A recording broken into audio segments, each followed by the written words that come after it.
asalaamaaleykum mbokk yi mbokki taalibe yi mbokki jullit yi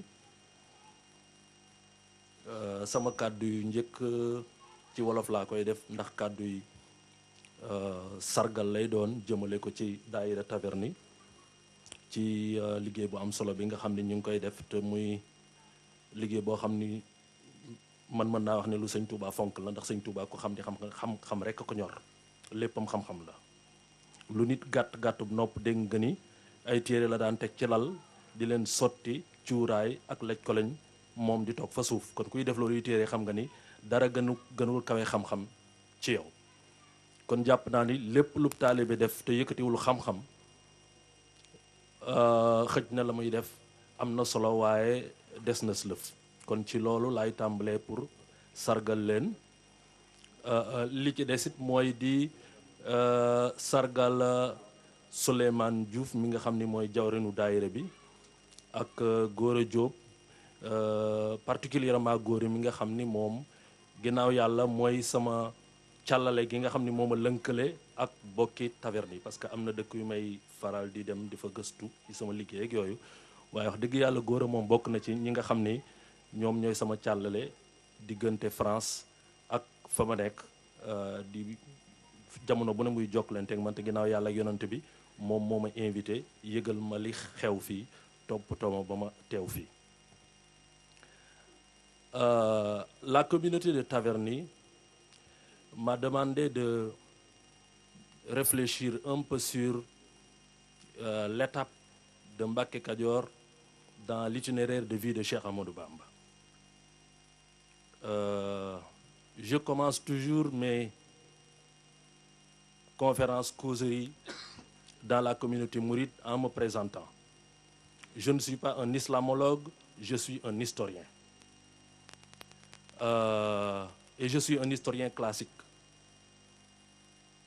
Donc, je ne peux pas parler de choses que je ne connais pas, et je ne connais pas le batin, je ne connais que le zahir. Donc, mon discours sera basé sur les choses observables par l'historien. Les choses que l'historien étudie à travers des documents écrits ou à travers des documents oraux, mais des choses que l'historien peut, d'une certaine manière, documenter. Donc je ne parlerai que de ça. Je ne connais pas le batin. Sëñ Bass fa tabarakallahu mi nekk sama càmmoñ ak sëñ Abdullah Fahmi ñoom mën nañoo wax ci côté boobu ci sama xalaat waaye ngeen baal ma, vous m'excuserez si mon discours n'est pas aussi profond sur le plan mystique, sur le plan religieux comme vous l'aurez souhaité. Je parle en tant qu'historien, donc ma discipline me force à parler d'une certaine manière. Et vous m'excuserez également si, d'une certaine manière, certains d'entre vous ici parlent de cette salle un peu déçus, parce que, pensant que je n'ai fait que répéter ce qu'ils savent déjà. Voilà, donc l'étape de Mbacké Kadior est une étape extrêmement importante dans l'itinéraire de vie de Cheikh Ahmadou Bamba. Ce n'est pas une étape longue du point de vue du temps réel. C'est une étape assez courte parce que c'est une étape qui a commencé entre 1879 et 1880 et qui s'est arrêtée en 1884. Donc c'est 5-4 ans dans la vie de Cheikh Ahmadou Bamba. Si vous comparez cette étape par exemple à l'étape de Porokhane ou l'étape de Patar dont on ne parle presque jamais, c'est une étape assez courte. Mais ce qui explique l'importance de cette étape-là dans l'itinéraire de vie de Cheikh Ahmadou Bamba, c'est qu'il a constitué une période charnière, ce qu'on pourrait appeler un tournant dans sa vie. Et évidemment, nous connaissons la signification symbolique des tournants. Quand nous faisons le sira de prophète Mohammed sallallahu alayhi wa sallam, il y a un certain nombre de tournants qui sont cardinaux dans sa vie. Tout le monde sait ce qui s'est passé en 610 de l'année chrétienne. Tout le monde sait ce qui s'est passé en 622 de l'époque chrétienne. Et tout le monde sait ce qui s'est passé en 631. Donc ce sont ces dates charnières qui, pour l'historien, sont importantes, mais également pour tout le monde, sont importantes. Donc, l'époque de Mbacké Kadior est importante pour plusieurs raisons. La première, c'est que, comme vous le savez, c'est la période de la disparition de Momar Anta Sali, vers 1883-1884. C'est la période également où Serigne Touba a commencé la pédagogie du Tarbiya de façon visible. Donc, ces deux tournants sont importants. Mais je crois que ce qui est plus important, et ça, pour en faire l'exégèse, il faut retourner un peu au contexte historique de ce qui se passe au Kayor. Parce que Mbacké Kadior se trouve au Kayor dans les années entre 1880 et 1884. Les années 1879-1884, pendant lesquelles Serigne Touba vivait à Mbacké Kadior. C'est une année importante dans l'histoire du Kayor. C'est l'année où les tensions entre les Français et Lat Dior, le roi du Kayor, se sont exacerbées. C'est la période du Wërwërloo. Si vous connaissez un peu l'histoire du Kayor, probablement vous avez entendu le mot Wërwërloo. Wërwërloo ba ci Kayor. Donc c'est la période du Wërwërloo. C'est quand les Français couraient derrière Lat Dior et Lat Dior courait autour du Kayor. Donc c'est le temps où Demba War Sall et les Français couraient derrière Lat Dior. Donc c'est une période assez critique dans l'histoire du Kayor. Mais ce qui fait que c'est critique par rapport à Cheikh Ahmadou Bamba, c'est également une période qui a interpellé l'intelligentsia musulmane du Kayor. Vous savez, pour revenir un peu derrière sur l'histoire, vous savez que quand Lat Dior a quitté le Saloum de Maba Diakhou pour venir s'installer au Kayor, il est allé s'installer à Kër Amadou Yalla. Lat Dior a quitté le Saloum en 1869 pour venir s'installer à Kër Amadou Yalla. Mame Mor Anta Sali, qui vivait à côté de Lat Dior et de Maba à Porokhane, a quitté Porokhane pour s'installer à côté de Kër Amadou Yalla à Patar en 1872. Et ce qui se déroule pendant cette période est très significatif. Parce que le Kayor s'est divisé en deux. Les Tcheddo, dirigés par Demba War Sall et Ibra Fatim Sarr, son neveu, voulaient que Lat Dior quitte Kër Amadou Yalla pour s'installer au centre du royaume, c'est-à-dire à Souguer ou à Mboul.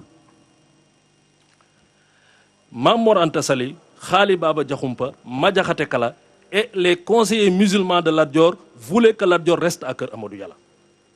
Donc ils ont demandé à Lat Dior de ne pas aller au centre du Kayor. Parce que le centre du Kayor, c'est aussi la place qui est sous l'influence des Tcheddo. Momar Anta Sali et les autres conseillers de Lat Dior voulaient qu'il reste à Kër Amadou Yalla parce que Kër Amadou Yalla était plus proche du nord du Kayor, la partie la plus islamisée, la partie qui est dominée par les chefs musulmans.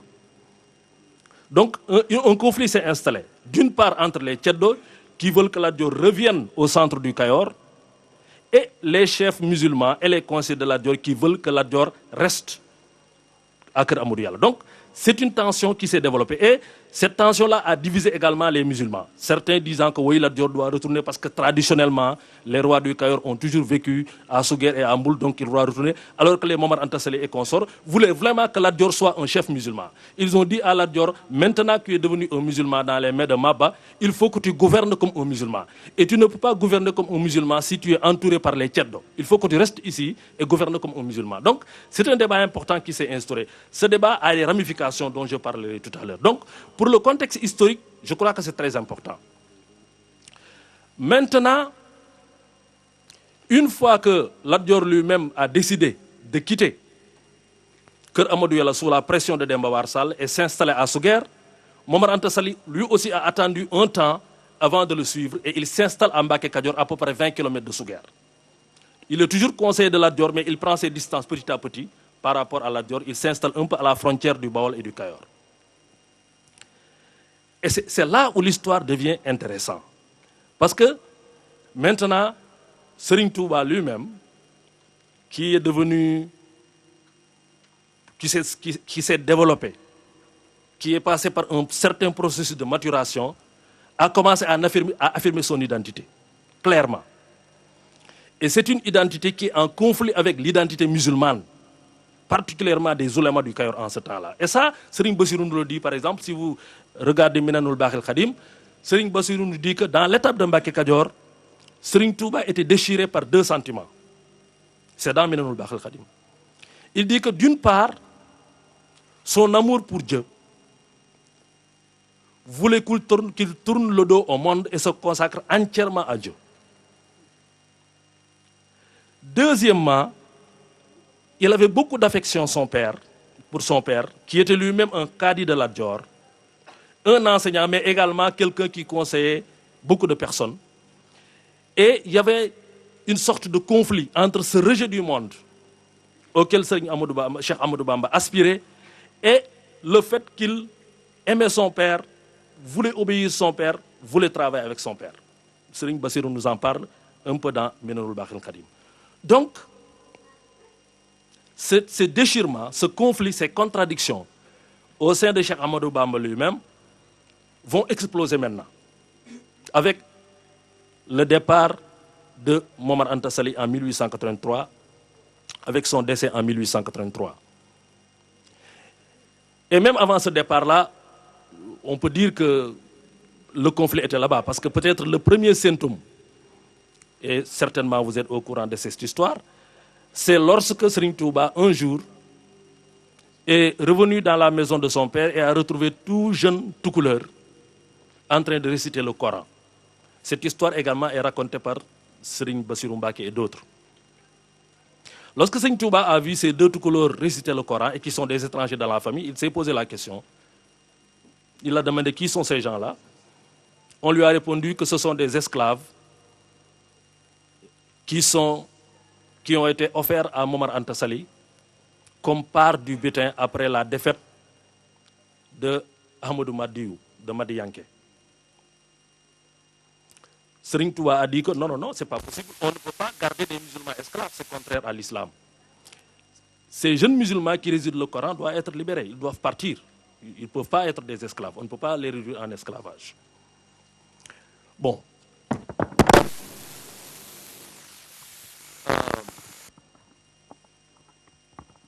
Donc, ce n'était pas une histoire simple. Parce que ces esclaves-là ces musulmans ont été réduits en esclavage parce qu'un fatwa de certains des conseillers musulmans de Lat Dior lui avait donné l'autorisation de les réduire en esclavage. Certains disent que le fatwa a été écrit par Khadima Diakhaté Kala.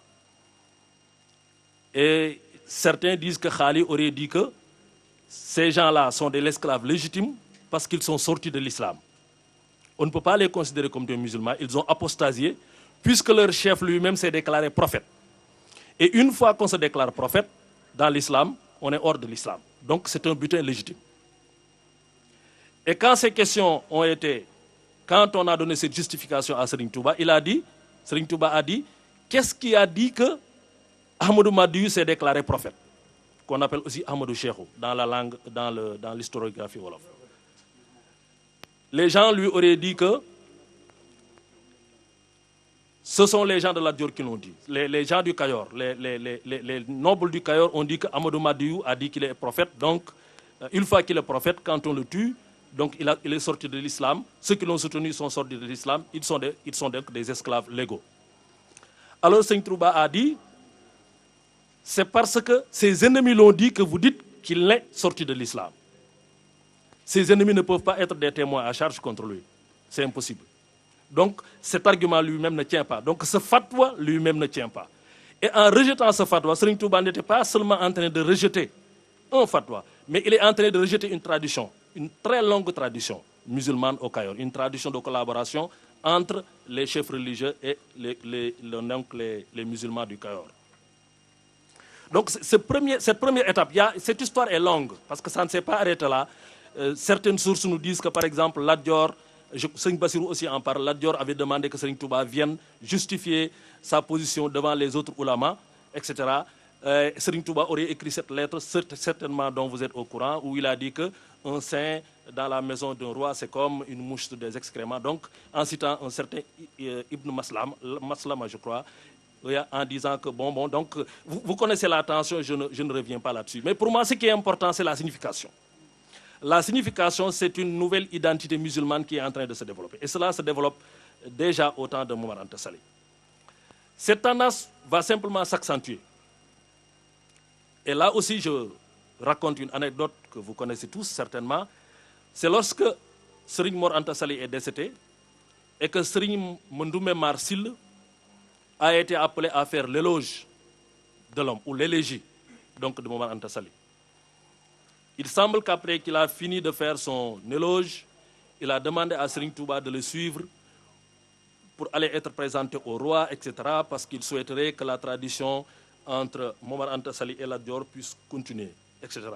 Là aussi, vous savez ce que Serigne Touba a répondu, vous savez les versets qu'il a écrits par rapport à ça, où il disait que on m'a demandé donc d'aller me présenter au roi, et lorsque j'ai refusé, ils m'ont traité de fou.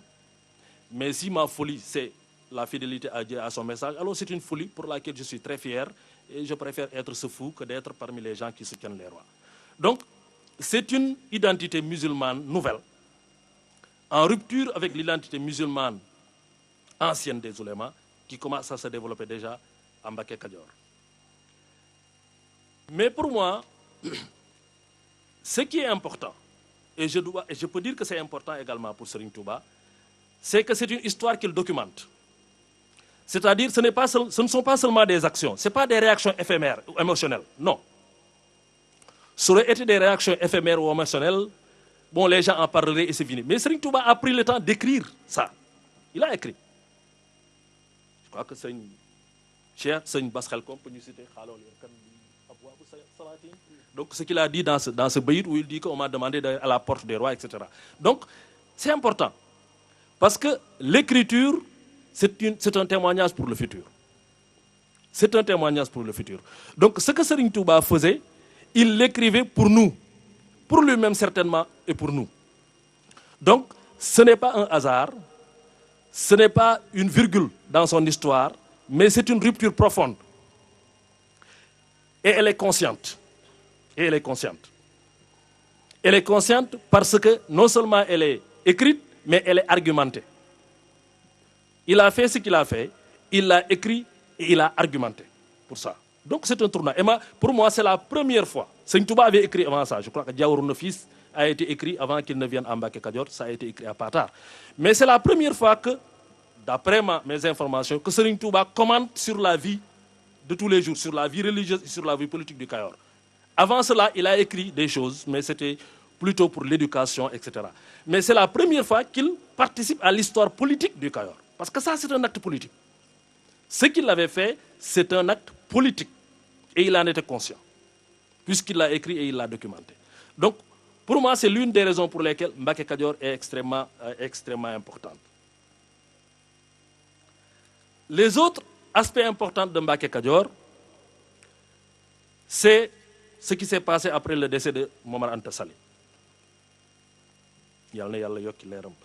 Donc, lorsqu'il est décédé, ce que l'histoire nous raconte, ce que la tradition orale mouride nous raconte, c'est que tous les fils de Serigne Touba sont... Bon, il y a d'abord l'entretien, le fameux entretien dont vous connaissez les termes, entre lui et son père. Et maintenant, après le départ de son père, le fait que ses frères sont tous venus s'agenouiller devant lui pour lui prêter allégeance. Il n'était pas le plus âgé. Momar Anta Sali était plus âgé. Mor Diarra était plus âgé que lui. Mais c'est à lui que les gens se sont présentés. C'est un phénomène important. Pour un historien, du moins, c'est important.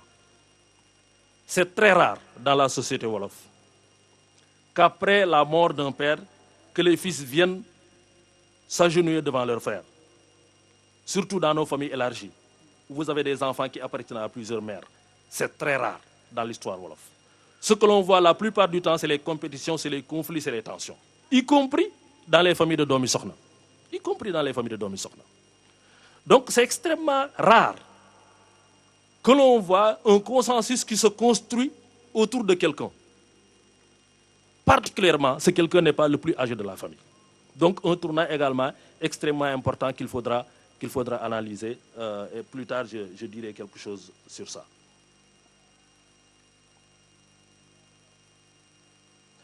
Enfin, l'autre aspect important en Mbacké Kadior, c'est la grande rupture de 1884. À la fin de l'année 1883, donc, Serigne Touba est parti pour un voyage qui a duré, selon certains, 2 mois, selon d'autres 8 mois, etc. La durée n'est pas importante pour moi, mais pour moi, ce qui est important, c'est la signification également de ce voyage. On nous a dit qu'il a fait tous les foyers religieux du Sénégal, du Kayor au Baol, au Ndiambour, au Saloum, et il s'est rendu même en Mauritanie, chez Cheikh Sidiya Baba. Il a passé quelque temps. Et ça, nous en avons la preuve, parce que dans certains récits, on nous dit que Serigne Touba, c'est la première fois qu'il a vu certains livres. Parmi ces livres, il y a Ulumuddin de Ghazali et d'autres. Donc, et on sait que ces livres-là existaient dans la bibliothèque de Cheikh Sidiya Baba, et on sait que c'était des livres très rares. Et on sait également, c'est après 1884 qu'il a écrit Masalik al-Jinan, et nous savons que les sources de Masalik al-Jinan recoupent les livres qui se trouvent dans la bibliothèque de Cheikh Sidiya Baba, dont on connaît le contenu grâce à Louis Massignon. Donc, cela aussi constitue un tournant décisif. Mais ce qui est plus décisif, c'est ce qui va se passer après le retour de cette tournée-là. Dès que Serigne Touba est revenu de sa tournée de Mauritanie et du Sénégal, des foyers religieux du Sénégal, il a modifié son approche pédagogique. Il a commencé à instaurer le tarbiya, tel que nous connaissons aujourd'hui. L'enseignement de l'âme, comme disent les soufis. Il n'a jamais, encore une fois, je pense et j'insiste toujours sur ça, parce que l'une des accusations qui a été faite injustement contre Serigne Touba, c'est qu'à partir de 1884, il a abandonné l'enseignement tel que nous le connaissons, l'ilm, et il s'est tourné vers tarbiya. Et on a beaucoup de spéculations qu'on fait à partir de cela. Et certainement, je ne veux pas citer des noms, mais vous savez que certains islamologues ont écrit qu'effectivement, ce qui différencie la Mouridia des autres tariqas, c'est que la Mouridia est mystique, d'orientation soufie, alors que les autres tariqas sont rationalistes et se basent sur l'éducation. C'est faux. Serigne Touba n'a jamais abandonné l'éducation ilm classique. Il a eu un système à 3 étages qui a commencé, à mon avis, en 1884. Il a toujours fait le talim, il a ajouté la tarbiya, et il a fait la tarkhiya. Donc il a toujours eu ce système à 3 étages, à mon avis, qui répondait à des demandes d'éducation différentes. Si cela vous intéresse, on pourra en parler, mais puisque le propos de cette présentation n'est pas de parler de l'éducation mouride, nous pourrons en parler dans les questions qui cela vous intéresse. Mais ce que Serigne Touba a dit, a introduit donc de nouveau, c'est la tarbiya. Et pour tous ceux qui ont suivi son itinéraire de vie, c'était tout à fait logique. Parce que toutes les tensions et tous les conflits dont j'ai parlé ici ont été causés par une critique radicale des méthodes d'éducation dans le Kayor et le Baol. Je crois que dans beaucoup de khasaïd de Serigne Touba, il revient sur ça. Surtout dans les Tazawadou, dans les 2 Tazawadou. Il revient sur le système d'éducation. Et même dans Masalik, on y voit la critique radicale du système d'éducation musulman wolof. Quand il considère que, finalement, ce que l'éducation a fait, c'est d'une certaine manière ritualiser l'islam, ritualiser le Coran. Le Coran est devenu une sorte de talisman. Les gens le portent sur le cou, mais il n'affecte pas du tout leur caractère ou leur tempérament. Or, l'éducation islamique n'est pas un talisman. Un cheikh mouride l'a expliqué avec une image qui me semble assez intéressante. Il a dit que la manière dont les gens éduqués avant Serigne Touba, ou les détériorations de l'éducation avant Serigne Touba, donnent l'image de quelqu'un qui a faim, qui veut manger quelque chose, pour qui on prépare un plat très succulent. Mais au lieu de lui donner ce plat-là à manger, on enduit son corps avec le plat. Donc ku xiif nga di ko diwu ñam nit ku xiif nga togg ñam ba mu neex a neex nga di ko diw waaye joxo ko ku mu lekk. Donc c'était ça l'enseignement. L'enseignement était là, le Coran était là, les daara étaient là, on avait des kangs, on avait des forêts, mais ça n'avait amul benn jeexital ci jikkoy nit ñi. Ça n'avait aucune influence sur la vie de tous les gens. Les gens faisaient le lawan. Ça on connaît parce que l'histoire nous le dit. Ils faisaient le takhuran. Donc quand tu finissais le Coran, les gens faisaient la concurrence et on t'appelle le tam-tam. Donc à combien de fois ce mot apparaît dans le Coran?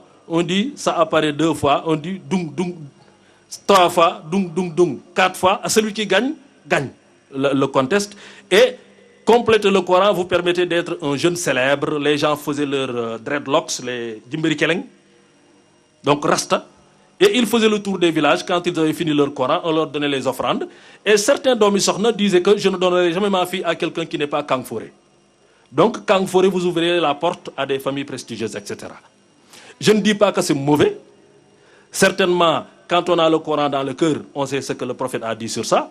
Mais certainement, l'objectif de l'éducation n'était pas seulement de maîtriser le Coran dans le cœur, mais de ne pas vivre le Coran. Parce que l'important, c'était vraiment vivre le Coran. Parce que le Coran, c'est un modèle de vie, c'est un projet de société. Si on ne le vit pas, alors ça ne sert à rien du tout. Donc, la critique radicale de Serigne Touba, c'était ça. Serigne Touba, c'est que les gens enseignaient, ils connaissaient les foyers, il est lui-même issu de cela, il les a visités. Mais sa critique radicale, c'était dans la société où nous vivions, dans les années 1880, avec la pénétration française, avec la domination de la culture tchèdo. Quel rempart dispose-t-on pour sauver l'islam au Sénégal? Quel est le rempart? Si ce rempart-là, c'est les écoles coraniques, certainement ce rempart prenait de l'eau de partout et qu'il ne jouait pas son rôle. Donc pour Serigne Touba, il fallait inventer un nouveau mode d'enseignement qui à la fois remplit les cerveaux, mais en même temps travaille le cœur, travaille l'âme. Or, l'expérience a montré que ce que l'on faisait ne jouait pas ce rôle. Ce que l'on faisait traditionnellement ne jouait pas ce rôle. D'où donc l'introduction de la tarbiya. La tarbiya, pour Serigne Touba, c'était d'aller au-delà du scolastisme de l'enseignement classique et de transformer l'enseignement en un outil pour changer l'homme lui-même. Parce que Serigne Touba avait dit que on ne peut pas changer une société si on ne change pas l'homme. Parce que la société est faite d'hommes. Si vous voulez transformer une société, commencez d'abord par transformer l'homme. Une fois que vous transformez l'homme, alors vous transformez la société. Or, Serigne Touba savait que dans le contexte colonial, avec l'arrivée des Français, comme il le disait lui-même, l'enjeu, ce n'était pas le corps des gens. L'enjeu, ce n'était pas le corps. Parce que de toute façon, les musulmans ont perdu le corps. Ils ont perdu le corps. Ils ont perdu les djihad de l'épée. Donc les Français vont régner. Il n'y a aucun secret. Ils vont régner. La seule manière de les défaire maintenant, c'est prendre les cœurs et les âmes. Et pour Serigne Touba, le combat c'était ça. L'enjeu c'était les âmes et les cœurs des hommes. Parce que les corps, on les a perdus. Les Français peuvent faire aux Sénégalais ce qu'ils veulent. Ils peuvent les faire cultiver du maïs, cultiver de l'arachide. Ils peuvent les amener dans l'armée. Ça, tu ne peux pas l'empêcher. Parce que la seule façon de l'empêcher de le djihad de l'épée, Serigne Touba n'est pas un djihadiste de l'épée. Mais si vous prenez l'âme et le cœur des gens, les Français peuvent se servir du corps, mais cet homme appartiendra toujours à Dieu. Parce que ce dont Dieu a besoin, ce n'est pas cette enveloppe périssable que nous sommes. Ce dont Dieu a besoin, c'est vraiment le corps, le cœur et l'âme. Et c'est ça que Serigne Touba cherchait. Donc cette pédagogie de tarbiya, c'était une pédagogie dans ce combat dont l'enjeu était l'âme et le cœur des Sénégalais, dont l'enjeu était sauver l'islam au Sénégal. Donc c'est pourquoi l'introduction de la tarbiya à Mbacké Kadior, cette transformation sur le plan pédagogique est extrêmement cardinale et c'est certainement l'une des raisons qui font que Mbacké Kadior était si important. Mbacké Kadior était également important dans ce qu'il nous révèle sur le caractère et le tempérament de Serigne Touba lui-même, son iman. Je crois que le plus grand miracle de Serigne Touba, c'est vraiment son iman. Je n'ai jamais étudié et je n'ai jamais vu dans l'histoire de l'humanité un homme aussi courageux. Et c'est un courage divin. C'est un courage vraiment divin. Imaginez-vous ce qui se passe à Mbacké Kadior. Mame Mor Anta Sali n'est plus là. Lat Dior qui défendait Mame Mor Anta Sali n'est plus là. il y a Serigne Touba, il y a les Tcheddo et il y a les Domi Sokhna.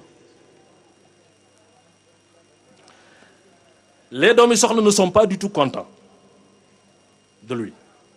Pour des raisons absolument compréhensibles. Et il n'y a rien de mal à ce qu'on discute de cela, parce que nous parlons histoire.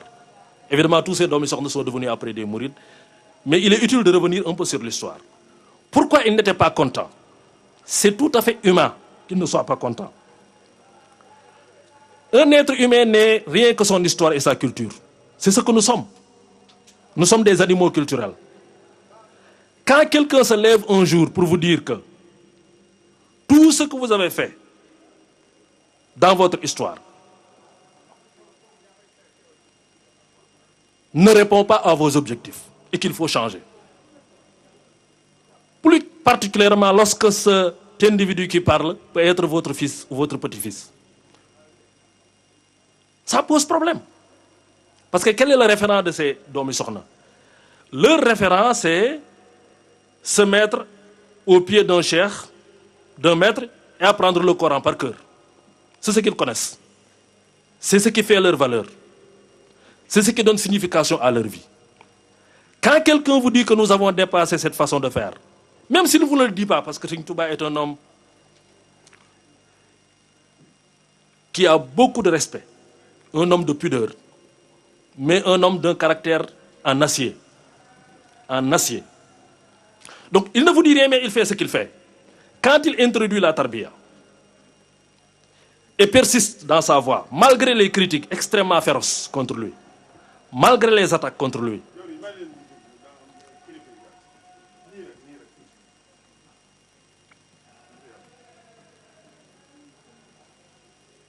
alors cela forcément pose problème. Donc, c'est tout à fait compréhensible lorsque les gens vous parlent des histoires avec Serigne Maniao Silla, ou des histoires avec Serigne Morsa, ou des histoires avec d'autres et d'autres et d'autres. On peut en citer des tonnes. Tous ces gens-là qui se sont opposés à l'approche de Serigne Touba, tous ces gens-là qui ont écrit contre lui,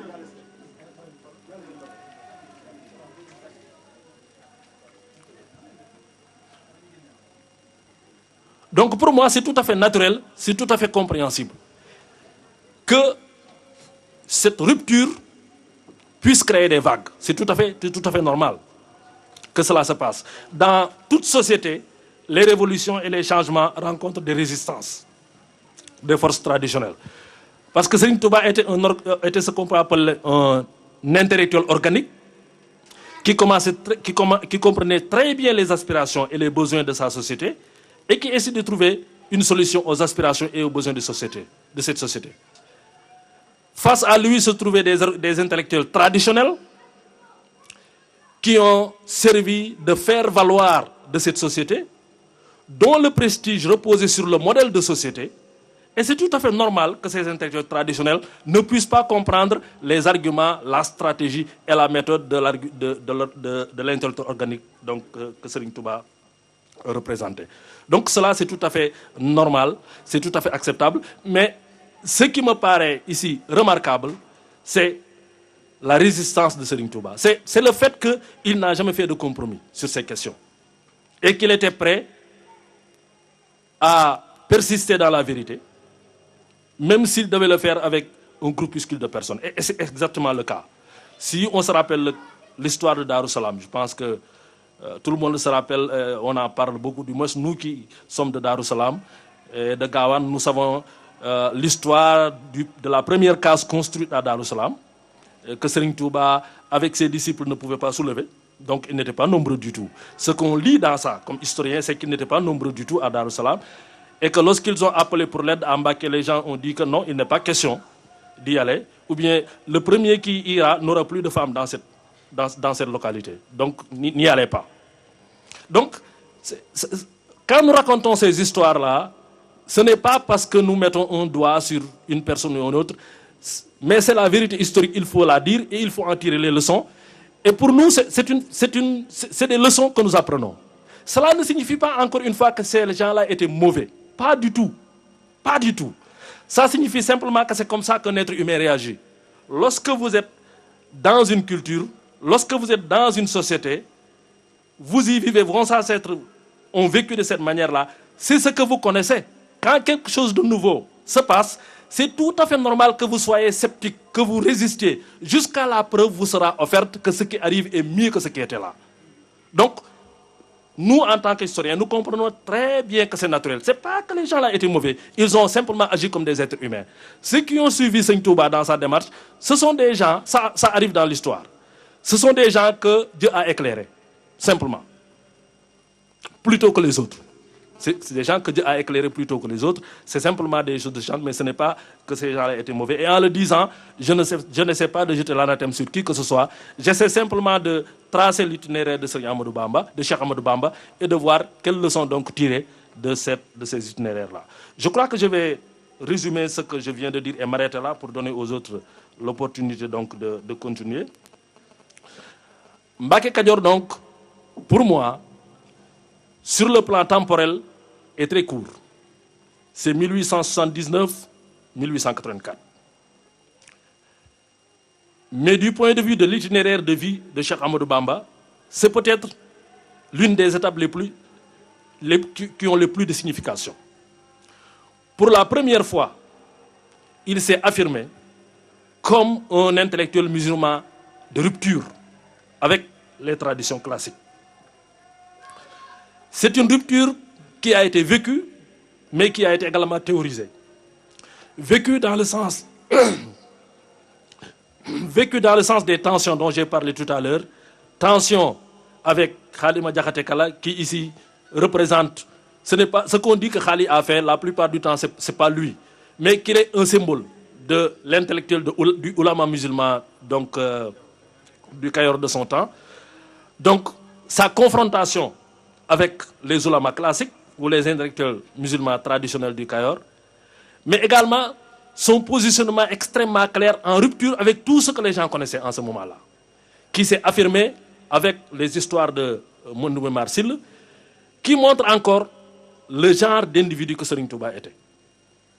Un individu plein d'iman, qui continuait à s'exprimer. Parce que ce qui s'est passé après avec les Français, moi je n'aime pas beaucoup, et ça c'est une parenthèse, je n'aime pas que les gens définissent l'identité de Serigne Touba en rapport avec ce que les Français ont fait.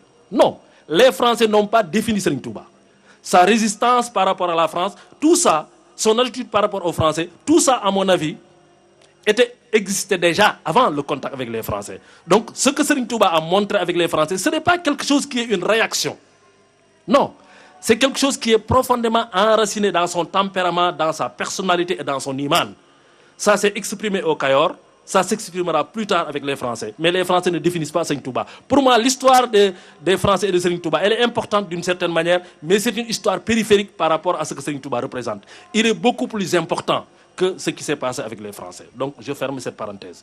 Donc, ce qui fait la signification de Mbacké Kadior, une fois encore, c'est pour la première fois qu'on voit Serigne Touba se définir lui-même comme un intellectuellement musulman en rupture avec les musulmans de son époque, où il a posé des principes très clairs qui se développeront plus tard dans la Mouridia, où il a montré également que c'est un homme qui place toute sa confiance en Dieu et qui n'a peur de rien. Donc je vais m'arrêter là pour donner aux autres l'occasion de développer. Et si vous avez des questions, maintenant je peux y revenir plus tard. Merci.